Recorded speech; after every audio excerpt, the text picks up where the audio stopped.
உலகக்கோப்பை கால்பந்து தொடருடைய காலிறுதி ஆட்டத்துல பிரான்ஸ் 2-0 என்ற கணக்குல மொராக்கோவை தோற்கடிச்சு அரையிறுதிக்குள்ள நுழைஞ்சிருக்கு.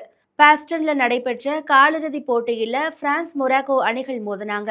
தொடக்கத்துல இருந்தே பிரான்ஸ் பந்தை அதிக நேரம் தன் வசம் வைத்து ஆதிக்கம் செலுத்தி இருந்துச்சு.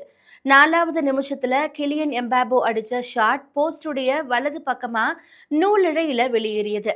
26 நிமிஷத்துல எம்பாபேக்கு கிடைச்ச பெனால்டி ஷாட்டையும் Morocco goalkeeper Yassine Bounou சூப்பரா தடுத்தாரு. முதல் பாதி கோல் இல்லாம முடிய 2வது பாதியில எம்பாபே அடிச்ச அருமையான ஷாட் வலைய தொலைச்சிருந்துச்சு. இதனால பிரான்ஸ் அணி 1-0 என்ற கோல் கணக்குல முன்னிலை பெற்றது. அடுத்த 6வது நிமிஷத்துல பிரான்ஸ் அணி மீண்டும் ஒரு கோல் அடிச்சது. இதனால பிரான்ஸ் முன்னணியில இருக்க கடைசி வரைக்கும் மொராக்கோவால கோல் அடிக்கவே முடியல. இதனால 2-0 என்ற கோல் கணக்குல அரையிறுதிக்கு முன்னேறியது. தொடர்ச்சியா 3வது முறையா அரையிறுதியில கால் பதிச்சிருக்கு பிரான்ஸ்.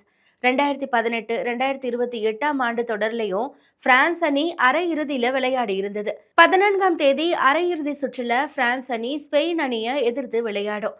உலகக்கோப்பை தொடர்ல இதுவரைக்கும் 20 ஆட்டங்கள்ல விளையாடி 20 கோல்கள் அடிச்சிருக்காரு எம்பாபே. மெஸ்ஸி 21 கோல்களோட முதலிடத்துல இருக்காரு.